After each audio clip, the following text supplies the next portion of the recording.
Welcome to the Slop Temple. We pray this video helps. You'll begin by opening Google Merchant Center and creating an account for your target country. This gives Google context for taxes and shipping. Once created, verify and claim your website so listings link to your store. This prevents disapprovals. Next, choose a feed method. Google Sheets is fastest, Content API is scalable, and prepare required attributes like ID, title, price. You're starting live work now, so open the Feeds page and click Add Primary Feed to continue. Now you construct the feed file with precise attributes. This is where most errors occur.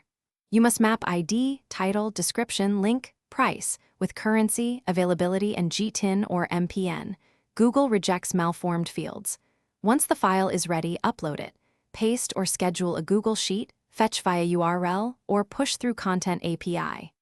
After upload, run validation and inspect warnings and errors in diagnostics. Fix critical errors before proceeding so products can be. To finish, make sure products show as approved in diagnostics and the listings tab.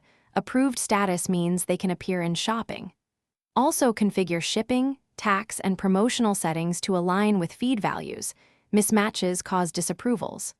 Once done, opt into surfaces across Google if applicable. If a product is disapproved, download the diagnostics export, fix the specific attribute, and roupload the corrected feed. That targeted roupload usually clears the issue and gets your product back live. Thanks for watching. Consider subscribing if we helped you.